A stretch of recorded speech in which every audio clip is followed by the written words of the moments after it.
ஏன்னா நடிச்சு ஊரை ஏமாத்தி எல்லாரும் வெளியே அனுப்பிச்சாச்சுல்ல. ஒரு வாரம் ஒருத்தவங்க டார்கெட். உனக்கு உண்மை தெரிஞ்சு போச்சு, இன்னொரு பாயாசத்தை போட்டுற வேண்டியது. இந்த ஊருக்கு நாலு கிளவி இப்படி இருந்த ஊர் நல்லா இருக்கும், நாசமா போயிடும். வாலண்டியரா அவங்களோட இன்ஃபர்மேஷனை எடுக்க ட்ரை பண்ணுவாரு கானா வினோத். ஓவர் கான்ஃபிடன்ட் நீங்க எல்லாம் எங்களுக்கு கம்மின்ற மாதிரி he started like நீ என்ன பண்ணிருக்க நீ என்ன பண்ணிருக்க வந்து வேலை முடிஞ்சது 10 வணக்கம் my dear zonemates, welcome to Shafi zone. நான் உங்க ஷஃபி. அண்ட் இன்னைக்கு நம்ம பார்க்க போறது பிக் பாஸ் சீசன் 9 உடைய டே 93 அண்ட் எபிசோட் 94 ஓட ரிவ்யூ தான். இன்னைக்கு எபிசோட ஸ்டார்ட் பண்ணும்போது வியனா வந்து கிச்சன் ஏரியாலாம் போய் பார்த்துட்டு என்ன வேலை எதுவுமே நடக்காம இருக்குது, இந்த வாரம் தான் தலை கிடையாதுல்ல, ஆளாளுக்கு ஒரு வேலையை அவங்களே எடுத்து பார்த்தா தானே உண்டு அப்படிங்கிற மாதிரிலாம் புலம்பிட்டு நேராக கார்டன் ஏரியாவுக்கு வந்தாங்க. கார்டன் ஏரியாவில் பார்த்தா சாண்ட்ரா, சபரி அண்ட் அரோரா இவங்களாம் உட்காந்து பேசிட்டு இருந்தாங்க. அப்போ அங்கே வந்துட்டு ஆளாளுக்கு ஒரு வேலையை எடுத்து பார்க்க வேண்டியதானே அப்படிங்கிற மாதிரி சொல்லும்போது சபரி என்ன சொன்னார்னா, நான் என் வேலையை முடிச்சிட்டேன், நீ என்ன வேலை பார்க்குற அப்படிங்கிற மாதிரி கேட்கும்போது நான் குக்கிங் பண்ண போறேன் அப்படிங்கிற மாதிரி சொன்னாங்க. உடனே சாண்ட்ரா வந்து நீ குக்கிங்லாம் பண்ண வேணாம், நீ வெசல் வாஷிங் பண்ணிரு, குக்கிங் நான் பார்த்துக்கிறேன் அப்படிங்கிற மாதிரி சொன்ன உடனே அது வியனா கொஞ்சம் ஹிட் ஆயிடுச்சு போல இருக்கு.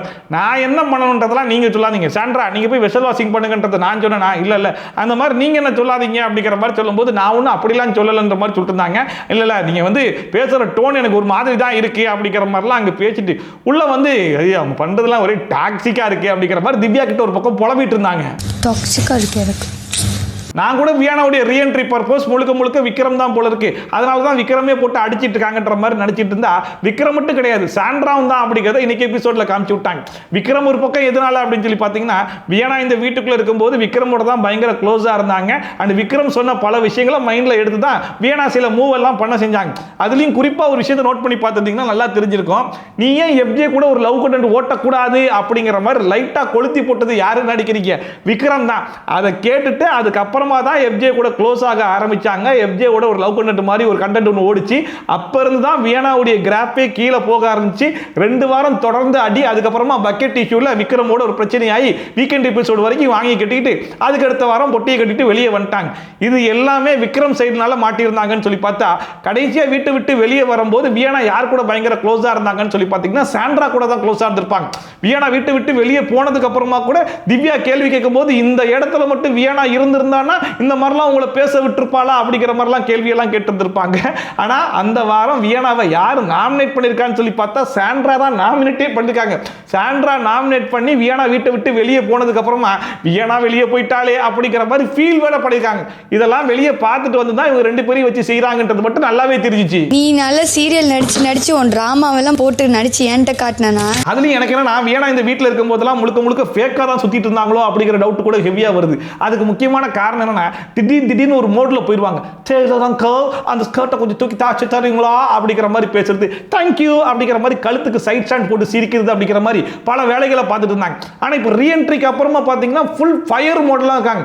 பேசுறது அந்த கொஞ்சிறது கோணாவது எதுவுமே வர மாட்டேது. தமிழ்லாம் ரொம்ப தெளிவா பேசுறாங்க, அந்த ஸ்லாங்கே காணும். அப்போ நீ வீட்டை விட்டு வெளியே வந்ததுக்கு அப்புறமா 50 பேர் ஏன் அப்படிலாம் பேசிட்டு இருந்தாங்க, அதெல்லாம் கன்றாவியா இருந்துச்சு. அதனாலேயே பல பேர் உன கழுவி ஊத்துனாங்க தெரியுமா அப்படிங்கிறதெல்லாம் தெரிஞ்சுக்கிட்டு இப்போ ரீஎன்ட்ரியில உள்ள வந்ததுக்கு அப்புறமா ரொம்ப தெளிவா பேசி சுத்திட்டு இருக்கீங்க அப்படிங்கறத பாக்கும்போது வீட்டுக்குள்ள இருக்கும்போது ரொம்ப ஃபேக்கா தான் இருந்துக்கிறது ரொம்ப தெளிவா தெரியுதா இல்லையா? என்கிட்ட வந்து ஓவர் பெர்ஃபார்மன்ஸ் பண்ண வேண்டியது. ஏன்னா நடிச்சு ஊரை ஏமாத்தி எல்லாரும் வெளியே அனுப்பிச்சாச்சுல்ல. அப்படி வியனா ஒரு பக்கம் சாண்ட்ராவை பத்தி திவ்யா கிட்ட கழுவி ஊத்திட்டு இருக்காங்க. உன் டிராமாவெல்லாம் கொண்டு வந்து என்கிட்ட காமிக்கிறியா, சீரியல் நடிச்சு அந்த டிராமா இங்கேயும் வருதா உனக்கு, நான் கேம்லேயே கிடையாது, அவுட் ஆஃப் தி கேம், என்கிட்ட வந்து எதுக்கு உன் டிராமாவெல்லாம் போட்டுக்கிட்டு இருக்கேன், அதான் நடிச்சு ஊரையே ஏமாத்தி பல பேரை வீட்டை விட்டு வெளியே அனுப்பிட்டல அப்படிங்கிற மாதிரி சொல்றாங்க. அது மட்டும் இல்லாம ஒவ்வொரு வாரமும் ஒரு ஆள் டார்கெட் அப்படிங்கிற மாதிரி சொல்லிட்டு இருக்காங்க. நல்லா நோட் பண்ணி பார்த்தீங்கன்னா சாண்ட்ரா கூட யாரெல்லாம் பயங்கரமா க்ளோஸ் ஆகுறாங்களோ அவங்களாம் வீட்டை விட்டு வரிசையா வெளியே போயிட்டே இருந்தாங்க. ஸ்டார்டிங் ஃப்ரம் ரம்யா கூட க்ளோஸா இருந்தாங்க, ரம்யா அவுட். வியானா கூட க்ளோஸா இருந்தாங்க, வியானா அவுட். அமித்தோட க்ளோஸா இருந்தாங்க, அமித் அவுட். கடைசி ஒரு வாரம் தான் கனியோட சேர்ந்தாங்க, கனி அவுட். அதுக்கப்புறமா பார்வதியோட சண்டை போட்டு ஒரு 4 நாள் சாண்ட்ரா கிட்ட வந்து பேசும்போது நான் கூட நினைச்சேன் பார்வதி வெளியே போறதுக்குலாம் வாய்ப்பு இல்லைன்னு நினைச்சேன்.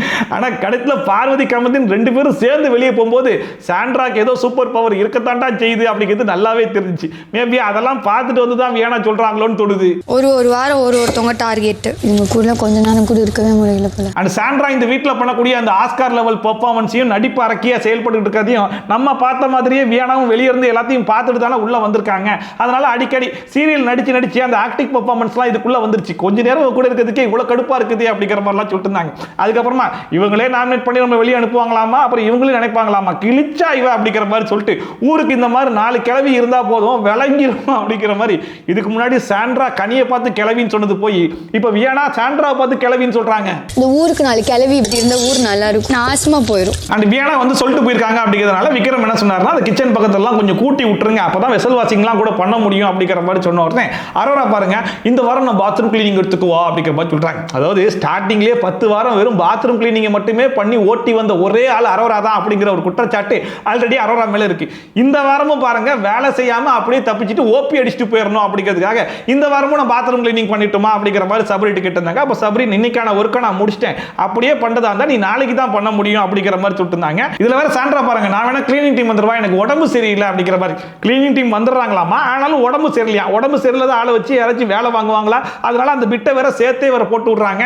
அவ விக்ரம் வந்து நீங்க குக்கிங் பண்ணலையான்னு சொல்லி கேட்டதுக்கு வியானா பண்றான்னு சொல்லி சொன்னோன்னே வியானா 2 நாள்ல போயிருவாள் அப்படிங்கிற மாதிரி சொல்லிட்டு இருந்தாங்க. அப்ப சபரி சொன்னாப்ல இந்த 2 நாள் 3 நாள் கதையெல்லாம் விட்டு இருக்கிற வரைக்கும் ஆளுக்கு ஒரு வேலை எடுத்து பார்த்துட்டு போயிட்டே இருக்கலாம்டா அப்படிங்கிற மாதிரி சொல்லிட்டு இருந்தாங்க. சரி இவங்களாம் ஒரு பக்கம் இப்படி பேசிட்டு இருக்காங்க போது இன்னொரு பக்கம் பார்த்தா வியானா வந்து திவ்யா கிட்ட சாண்ட்ரா சமைச்சாங்களா நான் பார்க்கவே இல்லைன்னு சொல்லி கேட்டா திவ்யா சொல்றாங்க நேத்து ஃபுல்லா எல்லா சமையலையும் நான் தான் பண்ணேன், சாண்ட்ரா வந்து எட்டி கூட பார்க்கல அப்படின்னு சொல்லிட்டு.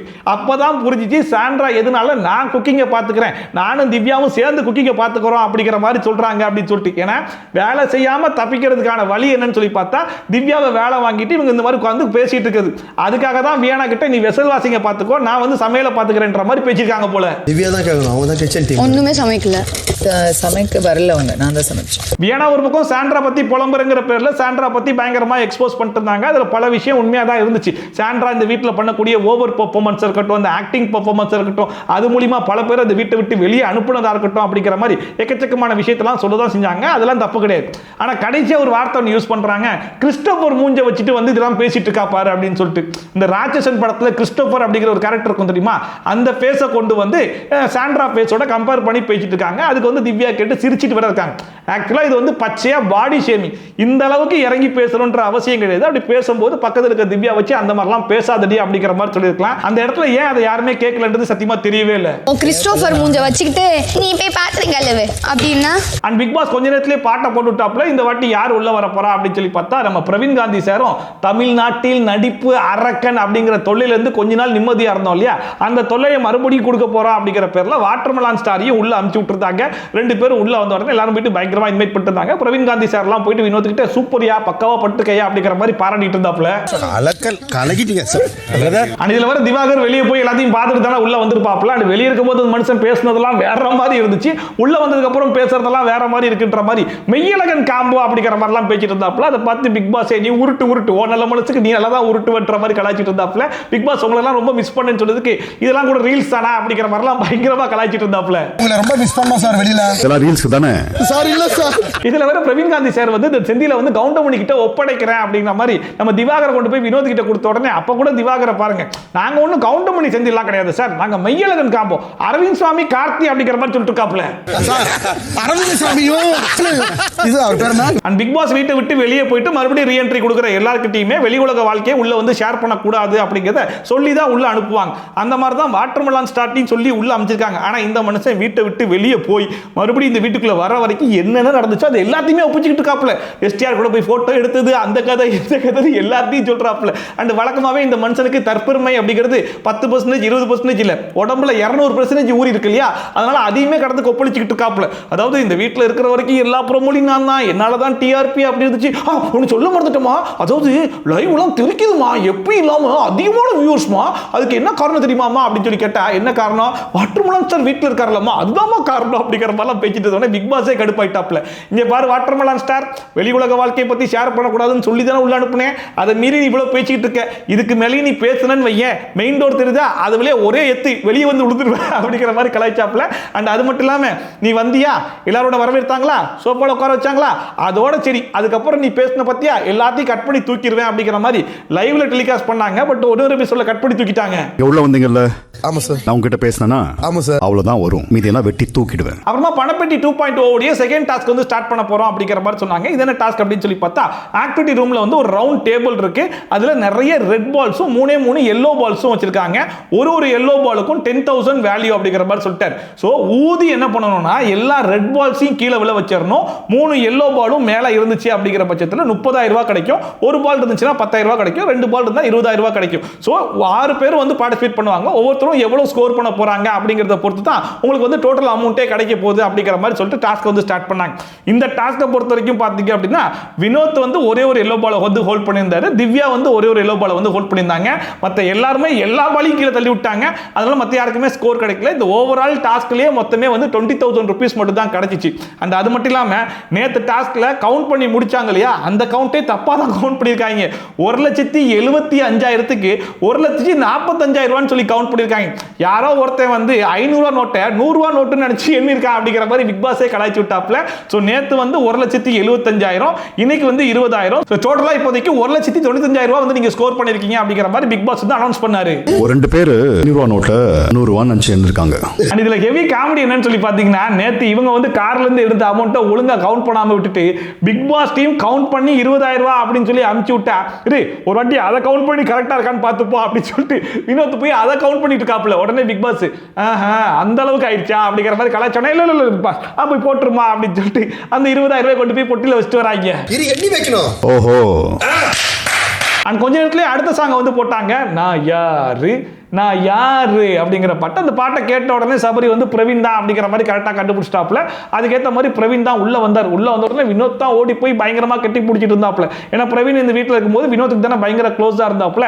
அதனால அண்ட் உள்ள வந்த உடனே இந்த வாட்டர் மிலானுக்கு தான் தனியா ஒரு சம்பவம் வச்சிருக்கேன், நான் பண்றேனா இல்லையா பாரு அப்படிங்கிற மாதிரிலாம் கலாய்ச்சிட்டு இருந்தாப்ல. அண்ட் உள்ள வந்த உடனே வியானா பார்த்தலாம் ஒரு லுக் இருந்தார்.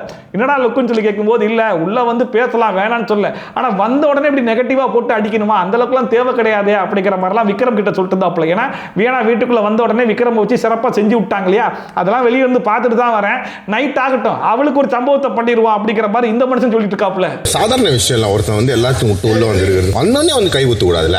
சரி விடு. அந்த பிரவீன் ஒரு பக்கம் வியானா பத்தி பேசத்தெல்லாம் வச்சு பார்க்கும்போது, சரி ரைட், இந்த மனுஷன் அந்த மாதிரி நெகட்டிவாலாம் பேச மாட்டார் போல இருக்கு, முழுக்க பாசிட்டிவிட்டி தான், அம்பிட்டு பேருக்கு மோட்டிவேட் பண்றதுக்காக தான் அந்த வீட்டுக்குள்ளேயே வந்திருக்காரு போல இருக்கு அப்படிங்கிற மாதிரி நினைச்சா, கொஞ்ச நேரத்தில் இந்த மனுஷனே எல்லாரையும் கூப்பிட்டு உட்கார வச்சுட்டு, நீங்க கேமுக்காக ஒன்று பண்றீங்க, இது கரெக்டா இது தப்பா அப்படிங்கிற மாதிரி யோசிக்காம ஏதோ ஒன்று பண்றீங்கல்ல, ஆனா அதெல்லாம் நீங்க தெரிஞ்சு பண்றீங்களா தெரியாம பண்றீங்களான்னு தெரியல, உங்க மனசாட்சிக்கு நீங்களே உண்மையா இருக்கிற மாதிரி எனக்கு என்னமோ தெரியல, அது எல்லாமே நீங்க மனிதாபிமானத்தை சாவடிச்சிட்ட மாதிரி தான் எனக்கு தோணுது அப்படிங்கிற மாதிரிலாம் சொல்லிட்டு இருந்தாப்ல. அதை பார்த்து ஒரு பக்கம் வினோத் காண்டாக்ட் ஆப்ல, அதாவது இந்த வீட்டுக்குள்ள இருக்கும்போது 33 நாளா நீ அதே வேலையை தான் பார்த்துட்டு இருந்த, இப்போ வெளியே போயிட்டு மறுபடியும் உள்ள வந்ததுக்கு அப்புறமா ஏதோ நாங்க தான் பண்றோன்ற மாதிரிலாம் நீ சொல்லாத அப்படிங்கிற மாதிரி சொன்ன உடனே, என்ன பெப்பரை தூரியான்னு கேட்டுட்டு இருக்காப்ல. நீ 33 நாள் இங்க போய்யா தான் இருந்த, பெப்பர் போட்டியா? போட்டாச்சு. ஆக்சுவலா இந்த சீசனை பொறுத்த வரைக்கும் பிரவீன் வந்து ஒரு நல்ல கேமரா தான் இருந்தாப்ல. அந்த மனுஷன் வந்து கேமுக்காக நிறைய எஃபோர்ட் போட்டுட்டு இருக்கும்போது அன்பார்ச்சுனேட்லி அந்த மனுஷன் வந்து எவிக்ட் ஆகி வெளியே போயிட்டாப்ல. எஃபோர்ட்டே போடாத பல பேர் இந்த வீட்டுக்குள்ள இருக்கும்போது பிரவீனை எதுக்கு எவிக்ட் பண்ணி வெளியே அனுப்புனீங்க அப்படிங்கிற மாதிரி பல பேர் குரல் கொடுக்க தான் செஞ்சாங்க. ஈவன் வந்து ஆதிரைக்கு ரீஎன்ட்ரி சான்ஸ் கொடுத்ததுக்கு பதிலாக பிரவீன் ராஜுக்கு கொடுத்துருக்கலாமே அப்படிங்கிற மாதிரி பல பேர் கேட்க தான் செஞ்சாங்க. ஆனா இந்த பிரவீன் ராஜ் இந்த வீட்டுக்குள்ள இருக்கும் போதும் சரி இப்பயும் சரி அந்த மனுஷனுக்கு வாய் தான் சனி அப்படிங்கிற மாதிரி, வெளியே மக்கள் அவ்வளவு ஆதரவு கொடுத்துட்டாங்க அப்படிங்கிற தலக்கணத்தை வீட்டுக்குள்ள வந்து மறுபடியும் காட்டுறாரோ அப்படிங்கிற மாதிரி தான் இருந்துச்சு. ஏன்னா இப்ப கானா வினோத்துக்கிட்ட பிரவீன் என்ன சொல்றாருன்னு சொல்லி பாத்தீங்கன்னா, அந்த வீட்டுல 33 நாள் இருந்து சம்பாதிச்சேன் பாத்தியா, அது நீ 90 நாள் இருந்தா கூட சம்பாதிக்க முடியுமான்றது டவுட் தான் அப்படிங்கிற மாதிரி சொல்லிட்டு இருக்காப்ல.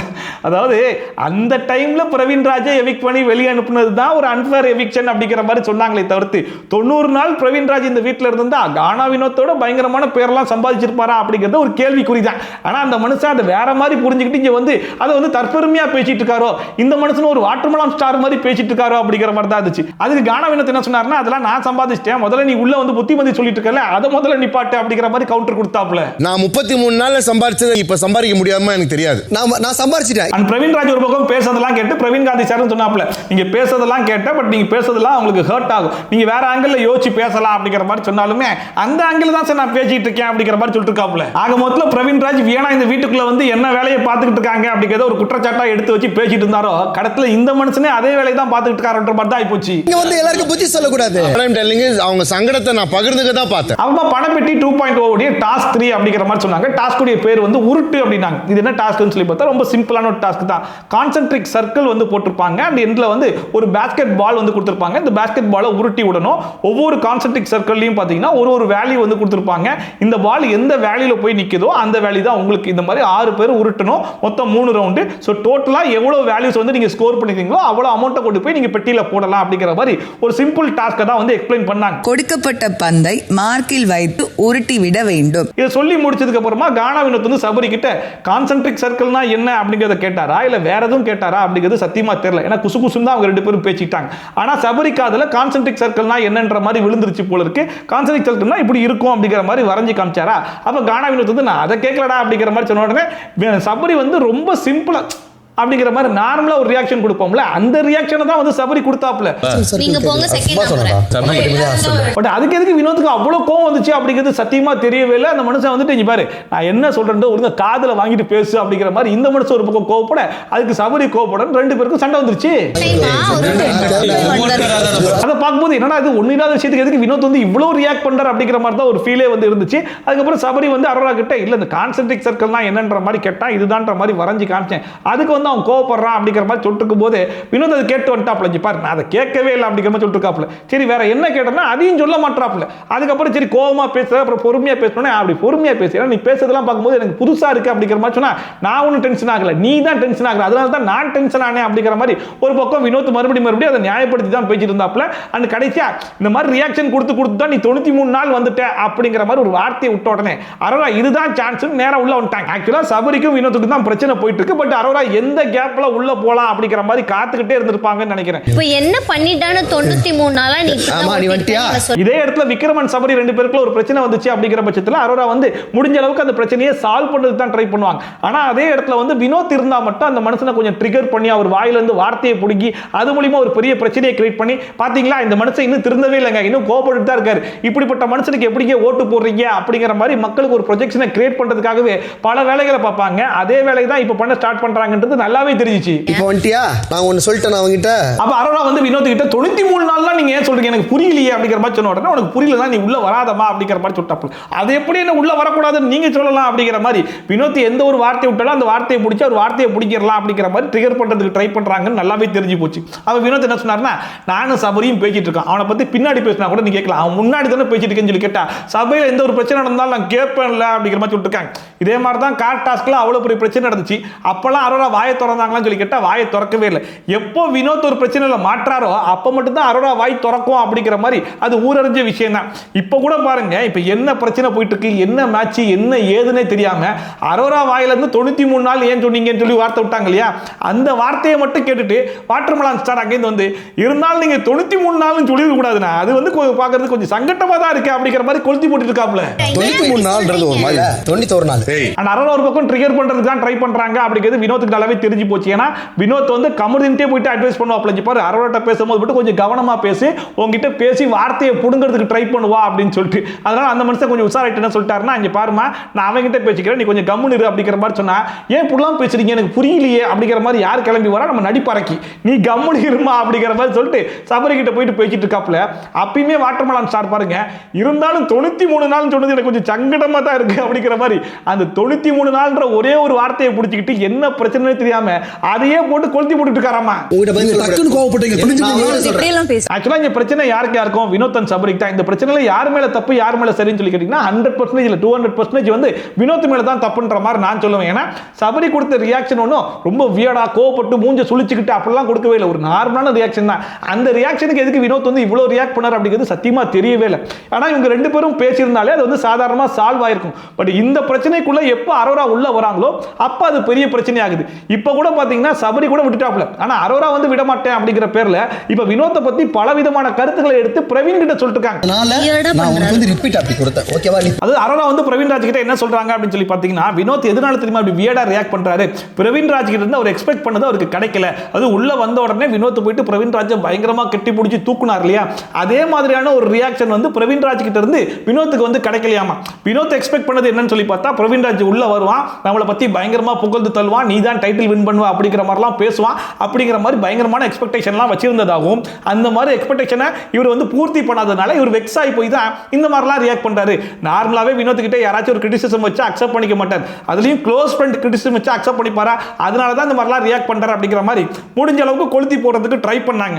பட் பிரவீன் ராஜ் ரொம்ப டீசென்ட்டா இங்க பாரு நீ வீசுற வலையில வேற ஒண்ணலாம் மாட்டுவான், பட் நான் மாட்ட மாட்டேன் அப்படிங்கிற மாதிரி ரொம்ப சிம்பிளா முடிச்சுட்டாப்ல. அவர் என்ன சொன்னாருன்னா, நான் இந்த வீட்டுக்குள்ள வந்து வினோத் கிட்ட பேசினா எனக்கு அவனுக்கு ஒரு நல்ல பாண்ட் கிரியேட் ஆயிரும். அந்த பாண்ட் கிரியேட் ஆயிடுச்சுன்னா வெளியிருந்து பார்க்குற மக்கள் வந்து பிரவீன் ராஜ் வினோத்துக்கு சப்போர்ட் பண்றதுக்காக இந்த வீட்டுக்குள்ள போயிருக்கான் போல இருக்கு அப்படிங்கிற மாதிரி ஒரு ப்ரொஜெக்ஷன் வந்து கிரியேட் ஆயிரும். அந்த ப்ரொஜெக்ஷனை நான் கிரியேட் பண்ண விரும்பல. என்ன பொறுத்த வரைக்கும் நான் யார் சைட்லயும் நிக்க விரும்பல, யார் வின் பண்ண போறீங்க அப்படிங்கறத பார்க்கிறதுக்காக மட்டும் தான் நான் வந்திருக்கேன் அப்படிங்கிற மாதிரி ரொம்ப சிம்பிளா முடிச்சு விட்டாப்ல. I am here I think to see a winner. நான் ஒரு வெற்றியாளரை பார்க்கணும் தான் வந்துட்டு. சோ அரவராவும் முடிஞ்ச அளவுக்கு பிரவீன் ராஜ் கிட்ட லைட்டா கொளுத்தி போட்டு பிரவீன் ராஜ் மனசுல கானா வினோத்தை பத்தி எப்படிப்பட்ட ஒரு ஒப்பீனியன் இருக்கு அப்படிங்கறத தெரிஞ்சுக்கலாம் அப்படிங்கிறதுக்காக முடிஞ்ச அளவுக்கு ட்ரை பண்ணி பார்த்தாங்க. ஆனா கடைசி வரைக்கும் எதுவும் கிடைக்கல அப்படின்னு உடனே அப்பயுமே அரவரா விடலையே. அடுத்து என்ன சொல்றாங்கன்னா, இந்த ஃப்ரீ ஸ்டார்ஸ்ல எல்லா ஃபேமிலி மெம்பர்ஸும் உள்ள வந்துட்டு போனாங்க இல்லையா, எல்லார்கிட்டயுமே ஒரு போய் பேசி பேசி வெளியே நடக்குது அப்படிங்கிற மாதிரி கேட்டு தெரிஞ்சுக்கிட்டாராமா. இந்த மனுஷனுக்கு வெளியே பயங்கரமான ரெஸ்பான்ஸ் இருக்கு அப்படிங்கிற மாதிரி ஒருத்தரும் சொல்லும்போது இவர் பயங்கர ஹாப்பி ஆனது மட்டும் இல்லாம அவருக்கு இருந்த கான்ஃபிடென்ட் ஓவர் கான்ஃபிடென்ட் ஆகி நீங்கெல்லாம் என்ன ஆடுறீங்க, என்ன மாதிரி ஆட கத்துக்கோங்க அப்படிங்கிற மாதிரிலாம் அவர் பேச ஆரம்பிச்சிட்டார் அப்படிங்கிற மாதிரிலாம் கொளுத்தி போடுறாங்க. அதை பார்க்கும்போது எனக்கு ஒரு விஷயம் ரொம்ப தெளிவாக தெரிஞ்சிச்சு. அதாவது அரோராக்கு வந்து வினோத் மேல எப்ப இருந்து காண்டு கிரியேட் ஆயிருக்கு அப்படிங்கிறது நல்லா நோட் பண்ணி பார்த்தீங்கன்னா தெரியும். ஆதிரை ரீஎன்ட்ரி கொடுத்ததுக்கு அப்புறமா ஆதிரை வந்து யாரோட ரொம்ப க்ளோஸா இருந்தாங்கன்னா அரோரா கூட தான் ரொம்ப க்ளோஸா இருந்தாங்க. ஏன்னா அரோரா அப்பதான் கமருதீனோட பிரேக்கப் பண்ணி வெளியே வந்திருந்தாங்க. அந்த டைம்ல தான் ஆதிரை வந்து நான் வினோத்தை எக்ஸ்போஸ் பண்ண போறேன் அப்படிங்கிற மாதிரி சொல்லிட்டு இவரோட ஒரு சைடை மட்டும் பாக்குறீங்களே, இன்னொரு சைடை ஏன் யாருமே பார்க்க மாட்டீங்க, அதை பார்த்தீங்கன்னா கண்டிப்பா இந்த மாதிரிலாம் பேசவே மாட்டீங்க, இந்த மனசெல்லாம் டைட்டில் வின் பண்ணா அது லாய்க்கே கிடையாது அப்படிங்கிற மாதிரிலாம் பயங்கரமா வன்மத்தை வந்து கக்கிருப்பாங்க. உண்மையிலேயே கானா வினோத்தோட இன்னொரு ஃபேஸை நான் எக்ஸ்போஸ் பண்ணணும் அப்படிங்கிற ஒரு மைண்ட் செட்ல தான் வந்தேன். ஆதிரை இந்த வீட்டை விட்டு வெளியே போயிருந்தாலும் அவங்களுக்கு கானா வினோத் மேல இருக்கக்கூடிய அந்த ஸ்ட்ராங்கான வன்மத்தை மட்டும் அரோரா மனசுக்குள்ள நல்லா குழி தோண்டி உள்ள புதைச்சு விட்டுட்டு தான் போயிருக்காங்களோ அப்படிங்கிறது மட்டும் நல்லாவே தெரியுது. ஏன்னா எல்லா வீக்கெண்ட் எபிசோட்லயும் சரி வினோத் எங்கெங்கெல்லாம் மாற்றாரோ அந்த பிரச்சனை எல்லாம் அரோரா உள்ள போயிட்டு பயங்கரமா ட்ரிகர் பண்ணி அவர் வாயை புடுங்கி பாத்தீங்களா எப்படி கோவப்படுறாரு, இந்த மாதிரி கோவப்படுற ஆளுக்கா நீங்க ஓட்டு போறீங்க, இவெல்லாம் ஜெயிச்சா வந்து நல்லா இருக்குமா அப்படிங்கிற மாதிரி நிறைய இடத்துல பதிவு பண்ணிட்டு இருக்காங்க. முழுக்க முழுக்க கானா வினோத் கூடவே டிராவல் பண்ணாலும் நிறைய இடத்துல கானா வினோத்துக்கு அகைன்ஸ்டா தான் வேலையை பார்ப்பாங்க. ஓவர் கான்ஃபிடென்ட் நீங்க எல்லாம் எங்களுக்கு கம்மின்ற மாதிரி he started like அந்த அரோராவுடைய வன்மம் இன்னுமே எங்க பயங்கரமா அதிகமா இருக்கு அப்படின்னு சொல்லி பாத்தீங்கன்னா இப்போ அவங்க பேசிட்டு இருக்காங்க பாத்தீங்களா, அதுலயே ரொம்ப பச்சையா தெரியுது. அவங்கள பொறுத்தவரைக்கும் என்னன்னா கானா வினோத்தை பயங்கரமா எக்ஸ்போஸ் பண்ணிருக்கோம். அதனால இந்த ஃப்ரீ ஸ்டார்ஸ்ல உள்ள வரும்போது எல்லாருமே கானா வினோத்தை கழுவி தான் ஊத்த போறாங்கன்ற மாதிரி எக்ஸ்பெக்ட் பண்ணிருப்பாங்க போல இருக்கு. பட் அதுக்கு அப்படியே ஆப்போசிட்டா அப்படி போய் புகழ்ந்து தள்ளிட்டு போயிட்டாங்க. கானா வினோத் தான் வின் பண்றதுக்கான சான்சஸ் இருக்குன்ற மாதிரிலாம் சொல்லிட்டு போனதுனால இவங்க டோட்டலா அப்செட் ஆயிட்டாங்க. அதுக்கப்புறம் சரி ஓகே நம்ம அடிக்கிற அடி பத்தாது பொழுதுக்கு இன்னும் பயங்கரமா அடிக்க ஆரம்பிக்கணும் அப்படிங்கிறதுனால தான் போன வீக்கெண்ட் எபிசோட்ல கூட பாத்தீங்கன்னா சம்பந்தமே இல்லாம கானா வினோத் போய் சொல்றாரு அப்படிங்கிற மாதிரிலாம் ட்ரிகர் பண்ணி விட்டுருப்பாங்க. இப்போ கூட பாத்தீங்கன்னா இந்த சின்ன பிரச்சனைக்கு இவ்வளவு விஷயத்தை எடுத்து ஷேர் பண்ணிட்டு இருக்காங்க. இன்னைக்கு டூ மச் முன்னாடி அப்பப்போ வருது. அந்த அரோராவும் முடிஞ்ச அளவுக்கு கானா வினோத்துக்கு அகைன்ஸ்டா வந்து கொளுத்தி போட்டுட்டு தான் இருக்காங்க. பட் எதுவுமே அவங்களுக்கு ஆதரவா வர மாட்டேது. இப்போ கூட சபரி அண்ட் சாண்ட்ரா என்ன சொல்றாங்கன்னு சொல்லி பாத்தீங்கன்னா இல்ல நீ சொல்ற மாதிரி இதுக்கு முன்னாடிலாம் அந்த மனுஷன் அப்படி பண்ண மாதிரி தெரியல, இன்னைக்கு தான் அப்படி பேசுற மாதிரி தெரியுது அப்படிங்கிற மாதிரி சபரி சொல்லிட்டு அதுக்கப்புறமா பாருங்க அரோரா ஆமாமா நீ சொல்றதெல்லாம் வச்சு பார்க்கும்போது ஒருவேளை அன்னைக்கு இந்த டிக்கெட் ஃபினால்ல இந்த ஜம்ப் பண்ற டாஸ்க் ஒன்று வச்சாங்க தெரியுமா, அதுல கடைசியா சபரி அண்ட் கமருதீன் ரெண்டு பேர் தான் நின்றுப்பாங்க. அப்ப வந்து கானா வினோத் என்னடா இவங்கிட்ட போய் அப்படிங்கிற மாதிரி ஒரு வார்த்தை விட்டாராம் பாத்தியா. அப்ப அதை வந்து என்னடா நீ வந்து சபரிலாம் ஒரு ஆளுன்னா அவங்கிட்ட போயிட்டு இவ்வளவு நேரம் ஆடிட்டு இருக்கியா, சீக்கிரம் முடிச்சு விட்டு வாடா அப்படிங்கிற மாதிரி சொல்லியிருப்பானோ அப்படிங்கிற மாதிரி எனக்கு இன்னைக்கு தான் ஃபீல் ஆகுது அப்படிங்கிற மாதிரி அரோரா அங்கங்க கொளுத்தி போறது அவங்களுக்கு சாதகமா கொஞ்சம் ஒர்க்காக தான் செய்தோன்ற மாதிரி தான் இருந்துச்சு.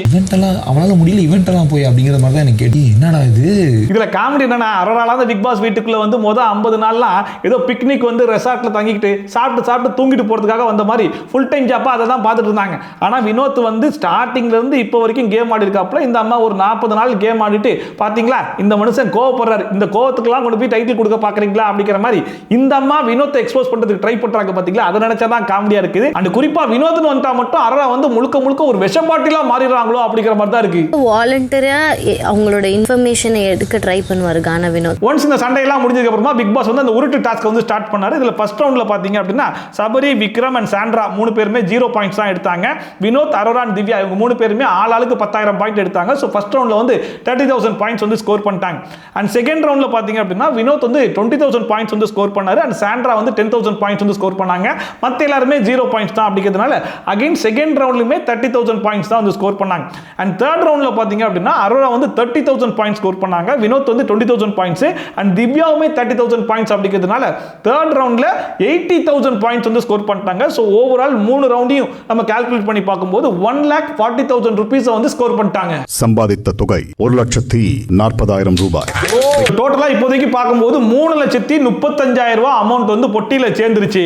இதுக்கப்புறம் எவனாச்சும் பொட்டி எடுத்துட்டு கிளம்பணும் அப்படிங்கிற மாதிரி நினைச்சீங்கன்னா சட்டு புட்டுன்னு போங்க, பொட்டி எடுத்து வீட்டை விட்டு கிளம்பி போயிட்டே இருக்கடா அப்படிங்கிற மாதிரி பிக் பாஸ் வந்து அனௌன்ஸ் பண்ணிட்டாப்ல. ஸோ இந்த பொட்டி டாஸ்க்கை பொறுத்த வரைக்கும் பொட்டி எப்படா வைப்பாங்க எடுத்துட்டு போலான்னு காத்துன்னு இருக்கேன் அப்படிங்கிற மாதிரி வாய் விட்டு சொன்னது யாருன்னு சொல்லி பார்த்தீங்கன்னா விக்ரம் தான். பட் அதுவே ஒரு கேம் ஸ்ட்ராட்டஜி தானோ அப்படிங்கிற டவுட் எனக்கு ஹெவியா வருது. இதுக்கு என்ன காரணம் சொல்லி பார்த்தீங்கன்னா இந்த வீட்டை பொறுத்த வரைக்கும் எவனாச்சும் பொட்டி எடுக்க போறேன் அப்படின்னா அதை வந்து வெளிப்படையா சொல்ல மாட்டாங்க. ஏன்னா யார் யாரெல்லாம் எடுக்கிறதுக்கு ரெடியா இருக்காங்க அப்படிங்கிறது தெரியாது. நம்ம சொல்லிட்டோம்னா நமக்கு முன்னாடி எடுக்கணும்ன்ற மாதிரி எவனாச்சும் எடுத்துட்டு போயிடுவானோ அப்படிங்கிற ஒரு சின்ன விஷயம் இருக்குல்ல, அதை மீறி விக்ரம் ஏன் சொன்னார் அப்படிங்கிறதும் தெரியல. அண்ட் அது மட்டும் இல்லாம விக்ரம் வந்து அரோராவை கூப்பிட்டு உட்கார வச்சு சில விஷயங்கள்லாம் பேசியிருப்பாப்ல. அதாவது இந்த இப்போதைக்கு இருக்கிற நிலவரம் படி 2 பேர் தான் டைட்டில் வின் பண்றதுக்கான சான்சஸ் இருக்கு. ஒன்னு வந்து சாண்ட்ரா கீழே விழுந்ததுனால மக்கள் ஓட்டு கிடைக்கலாம், அண்ட் உடனே கீழே இறங்கி காப்பாத்துறதுனால சபரிக்கு வந்து சான்சஸ் இருக்கு. வேற யாருக்குமே சான்சஸ் இல்லை. இப்படிப்பட்ட ஒரு இன்சிடென்ட் மட்டும் நடக்காம இருந்திருந்தா மேபி ஈக்குவல் சான்சஸ் கிடைச்சிருக்குமோ அப்படிங்கிற பிட்டெல்லாம் போட்டு விட்டாப்ல. இதெல்லாம் ஏன் அரோரா கிட்ட சொல்லியிருக்காருன்னு சொல்லி பார்த்தீங்கன்னா ஒருவேளை அரோரா வந்து நம்ம டைட்டில் வின் பண்றதுக்கான வாய்ப்பு இருக்குமோ அப்படிங்கிற மாதிரி யோசிச்சுக்கிட்டு இருக்கும்போது இல்ல அதெல்லாம் வாய்ப்பு இல்லை, இந்த 2 பேர் தான், கானா வினோத்துக்கே இல்லைன்றேன், அப்ப நீலாம் யோசிச்சுக்கோ அப்படிங்கிற மாதிரிலாம் கொஞ்சம் ஹெவியா போட்டு விட்டதுனால அரோரா அந்த வந்து பெட்டியை எடுத்துட்டு போறதுக்கான சான்சஸ் இருக்கலாம் அப்படிங்கிறதுக்காக பேசியிருப்பாரோன்ற டவுட் கூட எனக்கு ஹெவியா வருது. ஏன்னா அரோரா வந்து டிக்கெட் பின்னாலே வச்சிருக்காங்க, இந்த வாரம் நாமினேஷன்ல வேற இல்ல, சோ அவங்கள அமுச்சு விட்டுறலாம் அப்படிங்கிற மாதிரி விக்ரம் எதுவும் புது ஸ்ட்ராட்டஜி யூஸ் பண்ணாரோ அப்படிங்கிற மாதிரி டவுட் கூட எனக்கு ஹெவியா வரதான் செய்யுது. பணப்பெட்டி எடுத்துக்கிட்டு இந்த பிக் பாஸ் சீசன் 9ல பயணத்தை முடிச்சுக்கிட்டு வீட்டை விட்டு வெளியே போகலாம். அம்மா திவ்யா ஏதோ ஒன்று சாப்பிட்டுக்கிட்டு நம்ம தர்பூசணி கிட்டையும் வியானா கிட்டையும் வந்துட்டு இதுக்கு என்ன பேருங்கிற மாதிரி நான் வினோத் கிட்ட கேட்டேன். அவர் வந்து ஒரு பேர் சொன்னாரு. அதை கேட்கும்போது எனக்கு குபீர்னு சிரிப்பு வந்துருச்சு அப்படிங்கிற மாதிரி சொன்னாங்களா. உடனே தர்பூசணி வினோத்தை கூப்பிட்டு இதுக்கு என்ன பேருன்ற மாதிரி கேட்டாப்ல. அதுக்கு அவர் வந்து தித்திப்பு உருண்டை இல்லைன்னா சோய் உருண்டை அப்படிங்கிற மாதிரி சொன்னாப்ல. இதுனா அவ்வளோ பெரிய காமெடியா? இதை கேட்டு திவ்யா ஒரு பக்கம் சிரிக்கிறாங்கன்ற ஒரே ஒரு காரணத்துக்காக சம்பந்தமே இல்லாம தர்பூசணி குலுங்கி குலுங்கி சிரிச்சிட்டு இருக்காப்ல. தித்திப்பு உண்டை சொய் உண்டை சொய் உண்டை உண்டை. அப்ப வினோத் வந்து தர்பூசணியை கூப்பிட்டு இங்க பாரு, சிரிப்பே வராம நீ வேணும்னே சிரிக்கிறங்கிறது பச்சையா தெரியுது அப்படிங்கிற மாதிரி சொல்லிட்டால் இல்ல அதாவது நான் என்ன சொல்ல வரேன்னா இது வந்து எங்க ஊர்ல அப்பம்னு சொல்லுவாங்க அப்படிங்கிற மாதிரி சொன்னா, அப்ப இப்போ இல்லையா அப்படிங்கிற மாதிரி வினோத் ஒரு கவுண்டர் போட்டாப்ல. அதை கேட்டு பக்கத்துல இருக்க பிரவீன் காந்தி சார் லைட்டா சிரிச்சிட்டாருன்னு உடனே சரி ஓகே இதை வச்சு நான் உனக்கு செஞ்சு விட்டுறேன்னு சொல்லிட்டு வினோத் கடந்து சிரிக்க ஆரம்பிச்சிட்டாப்ல.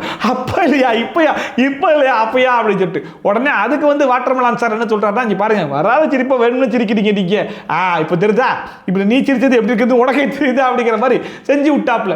உடனே வாட்டர்மெலான் ஸ்டார் போயிட்டு நான் விளையாடுறேன் அப்படிங்கிற பேர்ல ஏன்னா மையலகன் காம்போன்னு சொல்லிட்டு வெளியே சொல்லிட்டாங்க இல்லையா, அதனால கிச்சு காட்டுறேன் அப்படிங்கிற மாதிரிலாம் செட்டு இருந்தாப்ல. அப்போ வினோத் வந்து வாலண்டரா காலால மிதிச்சே விடுறாப்ல.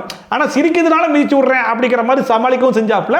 பட் வினோத் மிதிக்கிறத வச்சு பார்க்கும்போதே பச்சையா தெரிஞ்சு வாலண்டரா தான் மிதிக்கிறாருன்னு.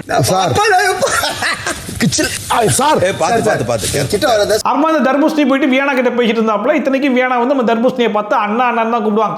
ஒரு சென்டென்ஸ் பேசினா ஒரு 400 அண்ணா போட்டுருவாங்கன்னு வைங்களேன். அத்தனை அண்ணா போட்டு கூட இந்த மனுஷன் திருந்த மாட்டேன்னு சொல்லிட்டு வியானாக்கு ட்ரை பண்ணிட்டு இருக்காப்ல. வியானாக்கு ரூட் விட்டு இருக்காங்க. வியானா இந்த பெட்டு தான் உன் பெட்டு, ஓ பெட்ல நான் படுத்துக்கிறேன் அப்படிங்கிற மாதிரி இருக்கும்போது என் பெட்டு லாஸ்ட் அங்கே தான் படுக்க போறேன், அப்ப அந்த பெட்ல வந்து படுத்துக்கிறேங்கிறாப்ல. வியானா குட்டிங்கிறாப்ல. உனக்கு எனக்கும் சேம் டேஸ்ட், எல்லாமே சேம் தான் அப்படிங்கிற மாதிரிலாம் பேசிட்டு இருந்தாப்ல. அதை பார்க்கும்போது அந்த புள்ள தான் அண்ணான்னு கூப்பிடுதுல, அந்த மரியாதையை கொஞ்சமாச்சு காப்பாத்திக்கலாம்ல. எதுக்கு இவ்வளவு மோசமா நடந்துக்கிறது வாட்டர்மெலான்ற மாதிரி தான் இருக்கு. அப்ப அந்த காரணால படுத்துக்கிறேன். ஐயோ என்ன வியானா குட்டி பத்துக்கணும். ஆனா ஒரு அந்த வினோத்துமே சும்மா இருக்க மாட்டாப்ல. வாலண்டரா போய் வாட்டர்மெலான் சார் கிட்ட ஒரு பிரச்சனையை கிரியேட் பண்ணிட்டு தான் இருக்காப்ல. ஒரு பக்கம் வாட்டர்மெலான் சார் கிடைக்கிற கேப்ல கொளுத்தி போடுறேன்னு சொல்லிட்டு அரோராக்கு சப்போர்ட் பண்ணி 93 நாள் சொல்லியிருக்க கூடாது அப்படிங்கிற மாதிரிலாம் சொல்லிட்டு அந்த வெண்மத்துல இந்த மனுஷன் என்ன பண்றாருன்னா பிரவீன் காந்தி சார் வந்து அந்த உள்ள படுக்கிறன்ற மாதிரி சொல்லியிருப்பாரு போல சூப்பர் டீலக்ஸ் வீட்ல. அந்த இடத்துல வந்து வாட்டர்மெலான் சாரோட பெட்டி இருந்த உடனே இவர் பெட்டியா இங்க இருக்கு அப்படிங்கிற மாதிரி அந்த பெட்டியை தூக்கி கொண்டு போய் பக்கத்து ரூம்ல வச்சுறாப்ல. இவர் என்ன பண்ணிருக்கலாம், பிரவீன் காந்தி சார் நீங்க படுக்கலாம்னு இருந்தீங்கல்ல அந்த இடத்துல வந்து வாட்டர்மெலான் சார் பெட்டியை வச்சிருக்காப்ல, என்ன ஏதுன்றதை நீங்க பேசிக்கோங்க அப்படிங்கிற மாதிரி சொன்னா முடிஞ்சு போயிருக்கும். ஆனா இதுக்கு கொண்டு போய் அந்த பெட்டியை பக்கத்து ரூம்ல எல்லாம் வச்சுட்டு வரணும் அப்படிங்கிறது இருக்குல்ல. ஆனா அந்த பெட்டியை யார் கொண்டு வந்து வச்சிருக்கான்னு சொல்லி பார்த்தா அரோரா போல இருக்கு. அதனால இந்த மனுஷன் இந்த பெட்டியை கொண்டு போய் வைக்கிறேன்ற மாதிரி வச்சிருந்தாப்ல. அப்ப சபரி வந்து கேட்கும்போது இல்ல அரோரா தான் கொண்டு வந்து வச்சேன், அதனால தான் கொண்டு போய் வச்சேன் அப்படிங்கிற மாதிரி சொல்லிருந்தாப்ல. சரி ஓகே ஏதோ ஒன்று பட்டு போங்க அப்படிங்கிற மாதிரி விட்டு போயிட்டாப்ல. ஆனா வாட்டர்மெலான் சார் ஏன் சார் கொஞ்சம் கூட மெச்சூரிட்டி இல்லாம நடந்துக்கிறீங்க அப்படிங்கிற மாதிரி புலம்பிக்கிட்டு அந்த பொட்டியை கொண்டு வந்து மறுபடியும் உள்ள வச்சுட்டாப்ல. இது ஒரு பிரச்சனைன்ற மாதிரி இதை வச்சு 2 பேரும் சண்டை போட்டு இருந்தாங்க. கொஞ்சம் கூட மெச்சூரிட்டியே இல்லாம இருக்கா அப்படி. அப்புறம் வியானா வந்து தர்பூசணி கிட்ட நீங்க இந்த வீட்டில் இருக்கும்போது வினோத் பெட்ல தானே படுத்திருந்தீங்க அப்படிங்கிற மாதிரி கேட்கும்போது ஆமாமா அவர் பெட்ல தான் படுத்திருந்தேன். அந்த மனுஷன் ஜாலியாக தான் பேச போனேன், கிச்சு கிச்சு தான் கட்ட போனேன், எத்தி மிதிச்சிட்டாருமா அப்படிங்கிற மாதிரி சொல்லிட்டு இருந்த உடனே வினோத் அதை பார்த்தாப்ல. அங்கேருந்து வந்துட்டு இங்க பாரு எது வந்தாலும் மூஞ்சிக்கு நேரம் பேசு, எதுக்கு பின்னாடி பேசுறேன்னு சொல்லி கேட்டா இல்ல சும்மா ஜாலியா பண்ணா பேசிருந்தேன், நீங்க எட்டி மிதிச்சிங்களா அதை நான் சொல்லிட்டு இருந்தேன் அப்படிங்கிற மாதிரி சொல்லிட்டு இருந்தாலும் உங்ககிட்ட பண்ணாதானே பண்ண வந்தேன், எதுக்கு நீங்க காலெல்லாம் எட்டி மிதிச்சிங்க, இருந்தாலும் அதை நான் பெருசாலாம் எடுத்துக்கல அப்படிங்கிற மாதிரி ஒரு பக்கம் அதை நான் பண்ணா ஜாலியாக தான் பேசுனேங்கிற மாதிரியும் சொல்றாப்ல. நீங்க வாலண்டரா தான் மிதிச்சிங்க, அதை நான் பெருசாவும் எடுத்துக்கல அப்படிங்கிற மாதிரி சொன்ன உடனே வினோத்துக்கு பயங்கரமா டென்ஷன் ஆச்சு. பாரு நான் வந்து வேணுங்க மிதிக்கல, நீ கிச்சு கிச்சு காமிச்சேன், நான் வந்து காலை ஆட்டும் போது உன் மேல கால் பட்டுச்சு, அது இப்படிலாம் மாற்றக்கூடாது அப்படிங்கிற மாதிரி அந்த மனுஷன் ஒரு பக்கம் பேசிட்டு இருக்காப்ல. நீ சிக்கலக்க பண்ணு, எனக்கு கால் இட்டி பண்ண, உன்னை எட்டிலாம் ஓடில அதெல்லாம் கணக்கு வச்சு பேசக்கூடாது. ஆக்சுவலா தர்பூசணி வந்து வியானா கிட்டையும் திவ்யா கிட்டையும் ஒரு கம்ப்ளைண்ட்டை தான் எடுத்து வைக்கிறதுக்கு வந்தாப்ல. அந்த இடத்துல மட்டும் வினோத் வராம இருந்திருந்தா அதை பத்தி நிறையவே பேசியிருப்பாப்ல. டப்புன்னு ஆரம்பிக்கும் போதே அந்த மனுஷன் உள்ள வந்ததுனால உடனே ஸ்டாப் பண்ணிட்டாப்லையா. அதனால திவ்யாவும் வியானாவும் என்ன சொல்றாங்கன்னா வந்து அவன் கம்ப்ளைண்ட்டாலாம் சொல்லல அப்படிங்கிற மாதிரி சொல்லும்போது வினோத் என்ன சொன்னார்னா இப்படிதான் நடந்துச்சு, இது ஒரு பெரிய விஷயமே இல்லை அப்படின்னா அதை அப்படியே விட்டுருக்கலாம்ல, ஏன் மனசுல வச்சுட்டு இப்போ வந்து சொல்லணும் அப்படிங்கிற மாதிரி கேட்டிருந்தாப்ல. சொல்லல சொல்லிக்கிறாங்க வந்தியா தர்பூசணி வீட்டுக்குள்ள என்ட்ரி கொடுத்த உடனே நானும் கானா வினோத்தும் மெய்யலக்கன் காம்போ மாதிரி இருக்க போறோம் அப்படிங்கிற மாதிரி சொல்லும் போதே பிக் பாஸே கவுண்டர் கொடுத்துருப்பாப்ல, உள்ள போய் 7 ஏதாச்சும் பண்ணு அப்ப பாத்துக்கிறேன் அப்படின்னு சொல்லிட்டு அதுக்கேற்ற மாதிரி உள்ள வந்த உடனே 93 நாள் ஏன் சொன்னீங்க, எனக்கு கொஞ்சம் சங்கட்டமா தான் இருந்துச்சு அப்படிங்கிற மாதிரி கொளுத்தி போட்டதுல வினோத் கொஞ்சம் காண்டானாப்ல. அடுத்ததா வெறும் வந்து அந்த முட்டாய்க்கான பேர் தான் சொன்னாப்ல, தித்திப்பு உருண்டை அதுக்கப்புறம் சொய் உருண்டைன்னு சொல்லிட்டு அது ஒரு காமெடின்னு சொல்லிட்டு வெறுப்பேத்தி சிரிக்கிற மாதிரி சிரிச்சாப்ல. அதுவும் சிரிக்கும் போது உங்க ஸ்லாங் எல்லாம் ஒரு மாதிரி இருக்குல்ல, காமெடியா இருக்குல்ல அப்படிங்கிற மாதிரி சொல்லி சிரிச்சாப்லையா. அதனாலேயே வந்து வினோத்துக்கு பயங்கரமா காண்டாகி போச்சு. அதெல்லாம் மனத்துல வச்சுக்கிட்டு தான் இதெல்லாம் பழி வாங்குறாங்கிறது நல்லாவே தெரிஞ்சு.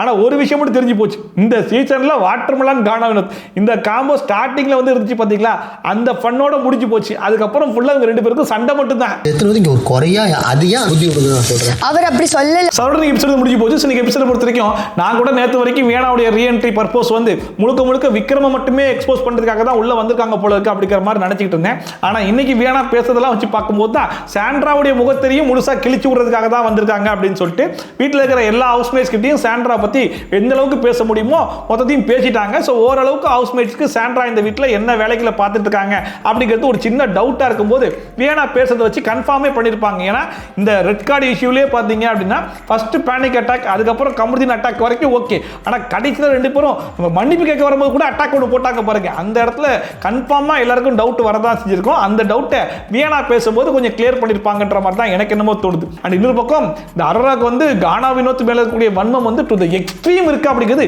இன்னைக்கு பச்சையா தெரிஞ்சிச்சு. எப்படியாச்சும் கானா வினோத் ஒரு சண்டைன்னு வந்துச்சு அப்படின்னா கானா வினோத்துடைய வாயை புடுங்கி ட்ரிகர் பண்ணி இந்த மனுஷன் இன்னும் திருந்தல கோவப்படுறாரு, கடைசி நேரத்தில் அவருடைய பேரை கெடுத்து எப்படி ஒரு டைட்டில் வின்னரா ஆக்கிட கூடாது, யாரு ஜெயிச்சாலும் ஓகே ஆனா கானா வினோத் மட்டும் ஜெயிச்சிடக்கூடாது அப்படிங்கிற மாதிரி நினைக்கிற ஒரே ஆள் யாருன்னா கன்ஃபார்மா வந்து அரோரா தான் அப்படிங்கிறத வெளிப்படையாவே சொல்லிடலாம் போல இருக்கு. வழக்கமா வீக்கெண்ட் எபிசோட்ல ஒரு கேள்வி ஒன்று கேட்பாங்க தெரியுமா, யார் வேணாலும் ஜெயிக்கலாம் இந்த மனுஷன் மட்டும் ஜெயிக்க கூடாது அப்படின்னு. அப்படி ஒரு கேள்வி கேட்டா கண்டிப்பா அரோரா வாயிலிருந்து வரக்கூடிய முதல் பேரா கானா வினோத் பேர் தான் இருக்கும். ஏன்னா அந்த வன்மத்தை எல்லாம் அவங்க பேசும்போதே வெளிப்படையா காட்டுறாங்கிறது நல்லாவே தெரிஞ்சு அது அவங்களுக்காகவும் ஆதரவுக்காகவும் பண்றாங்களோ அப்படிங்கிற டவுட் எனக்கு ஹெவியா இருக்குது. ஸோ இன்னைக்கு எபிசோட் பத்தின கருத்து இன்னைக்கு நடந்ததெல்லாம் பத்தி பார்க்கும்போது உங்களுக்கு என்ன தோணுச்சு அப்படிங்கிறத மறக்காம கமெண்ட் செக்ஷன்ல சொல்லுங்க. அண்ட் இதே மாதிரி ட்ரோல்ஸ் அண்ட் ரிவ்யூஸ்லாம் கண்டிப்பா பார்க்க நினைச்சீங்கன்னா மறக்காம சப்ஸ்கிரைப் பண்ணிட்டு பக்கத்தில் கூடிய பெல் ஐகான் டான் தட்டி விட்டீங்கன்னா நான் போற வீடியோ நோட்டிஃபிகேஷன் டான் டைம் வந்து சேர்ந்துரும். ஸோ மீடியம் இது மாதிரி சூப்பரான வீடியோட சூப்பரான ரிவ்யூவோட சூப்பரான ட்ரோலோட சந்திக்கலாம். அந்த ஷாஃபி தட்டா பை அண்ட் டேக் கேர்.